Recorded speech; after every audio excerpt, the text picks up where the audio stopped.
This is a presentation about vegetative propagation. It's to help people that are doing assignments about taking cuttings and selecting cutting material, and it kind of gives you an overview of what vegetative propagation is. So what we can see here within this section is looking at different forms of vegetative propagation. One of these is the odd one out. So obviously basal cuttings is part of a plant, but also including a little bit of the root. So it's taken right at the base of the plant, taking a little bit of the root away with it. Division, which is literally lifting up herbaceous perennials, chopping them in half and splitting and dividing them. Then you've got the different types of stem cuttings. So we've got hardwood cuttings, we've got softwood cuttings, and we've got semi-ripe cuttings that are over here. Obviously the odd one out here, if you haven't guessed already, is seed sowing, because when we look at seeds, we're looking at sexual reproduction, not vegetative reproduction. So the flower has turned into fruit and seeds, and so it's happened in a natural way, whereas this tends to be an unnatural way. Well, it's not completely unnatural because it does happen in the wild. And in fact, the most natural way of vegetative propagation happening is a process called layering. As you can see, this is done with vines, different grapevines, where a branch falls down and produces a root. So we can see that root that's gone under a little bit under the ground a bit, and it's created a brand new plant. And that can be cut away from the parent plant, the stock plant that's here, and that then is a brand new plant that you can take. This happens in the wild all the time. You'll particularly see it with ivy. You can cut a piece of ivy out away from its parent plant quite easily, and it's rooted itself. And ivy and these types of plants are trying to take over the world. That's how they're doing it. So it's the one form of vegetative propagation that happens naturally within the wild. It's also the oldest form, and the Greeks did it in clay jars way back, sort of in BC times. That's how they took a clay jar in situ, planted the branch within the clay jar, covered it over, and produced new plants from that through layering. And this would have generally been done with vines. And what we can see here is how you can do it yourself. And what's happening is a branch is taken, part of it is buried and pegged under the ground at a growth point.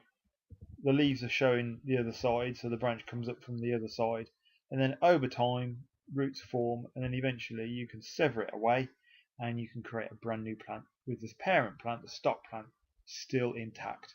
And it's fantastic because you are not removing it from the parent plant until everything's in place, until you've got the roots and the leaves and the branches all in place. And other forms of layering are stool mounding or stooling, mound layering, and basically what has happened is a parent plant with lots and lots of different stems has had a layer of soil and sand that's been placed over the top. Each one of those branches is allowed to root. It's then taken away from the parent plant once there's plenty of roots in place, potted on or planted elsewhere. And this is a great way of renewing leggy plants. So it might be herbs like lavender that's gone a bit leggy, and you want to create nice new stocky plants. Stool mounding is the thing to do. And again, low risk, because by the time you've propagated it, taken it from the stock plant, it's got roots, shoots, branches, leaves all in place. Air layering is another technique that's done, and this is done obviously in the air, in mid-air, and basically what happens is the branch has a sever point right by a node or a growth point. That sever point is opened and kept open using something like a toothpick. Then sphagnum moss is wound around the wound, a plastic bag's placed over it, and it's left to eventually form a root. Eventually, when the roots come through, it's removed from the stock plant and potted on or replanted. A lot of rhododendrons, camellias, azaleas are done in this way. It's because they're difficult to do from cuttings. This is the easiest way, doing it air layering. Division is the next easiest one. This is generally done with herbaceous perennials. The main advantage with this is it's a great way of controlling perennials that have grown out and you need to reduce them in size. Obviously, disadvantages are that it can then looking messy, and you're very limited with what you can do. It's a very simple technique. 2 forks into the plant and it's separated. But obviously, you can't do this with every type of plant. It's usually only herbaceous perennials. But again, like layering, you've got all parts of the plant there. You've got roots, branches and leaves all in place. And the first form of vegetative propagation with fibrous roots, and again the fork separation system is the best because you're untangling the roots to create a new plant, and so you're not creating any severs or cuts that would allow pests and diseases to get into the new propagules. If you've got something that's got a woody crown that you've got to cut through, then a knife or a spade or actually a saw will do. And my top tip is, as a gardener, have 3 panel saws, one for cutting through roots like this, or if you want to prune some roots under the ground, one for pruning and one for doing woodwork with. They're only about $5 a panel saw, so then they make great saws for different things. Put a bit of coloured tape on the handle and you know which one's for the roots, so that's the one that's going to get the blunt the fastest, which one's for woodworking and which one's for pruning with. And the one that you prune with is the one that you keep the cleanest, because that's where you don't want to spread diseases along. Rhizomes, again, this is where you are looking at something that's got a food store within the root system. Your rhizome is like a ginger or iris, and basically what you're looking at doing is making sure that you have both the modified root store and the fibrous roots and a shoot. And here we move on to stem cuttings. This goes back a long way. Basically, people used to bore holes into a branch, shove branches into those bore holes, put them underground, and then eventually what they would do is dig them up and cut them off, and then you have a brand new plant that's there, almost like put them into pots already, but they used to put them into bits of wood. And they used to call these slips, and it used to be done with things like olives, pears, apples, or even figs. So your stem cuttings, there are 3 main stem cuttings. The first one we'll look at is semi-ripe. This is the semi-ripe cutting here. It's taken in the autumn or late summer, and it's just as the growth is turning from soft green tip growth to woody growth. It's starting to ripen, ready for the winter to harden off so that it can cope with the frosts. The propagation material that you take, you need to really use it ideally within 24 hours. Keep it in a moist plastic bag, and basically what you're looking at doing is your growth point will be at the bottom. Take the cutting below a growth point and have about 3 nodes that or leaf points that are on the cutting. The next one is hardwood cuttings. These are the ones that look like the Harry Potter ones. You can see that here. They tend not to have any leaves on them. Again, straight cut at the bottom, sloping cut at the top, away from the bud so that the rainwater runs off. These take ages to root, but they're the easiest to do. They don't require lots of care, just watering, and you can literally grow them in just sharp sand. Softwood cuttings. These are very fast, but they need complex environmental controls because they dry out very quickly. So it's just a green tip, literally 2 nodes. You get fast rooting, but again, misting, covered over with polythene, because when you take them, you need to do them within like an hour so they don't dry out too quickly. Have them in a water or in a moist bag, but the payoff is it's very quick. And again, these 2 here, semi-ripe and hardwood, tend to be used predominantly with trees and shrubs just as much as soft tip or green cuttings, but you can also do a lot of annuals and perennials this way as well.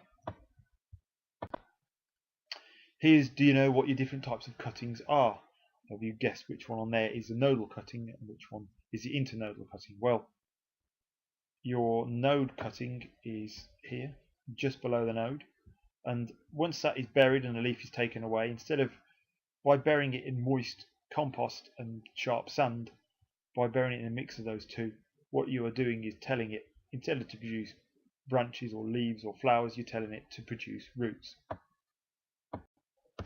The same goes with internodal cutting, that's here, halfway in between the two nodes. And again, there's very few plants that do it that way, so it might be things like clematis that you just take an internodal cutting from. But that's the best way of getting roots at that growth point. So your stem cuttings, there are three main stem cuttings. The first one we'll look at is semi-ripe. This is the semi-ripe cutting here. It's taken in the autumn or late summer, and it's just as the growth is turning from soft green tip growth to woody growth. It's starting to ripen, ready for the winter to harden off so that it can cope with the frosts. Another type of, well, moving on from cuttings, is budding and grafting.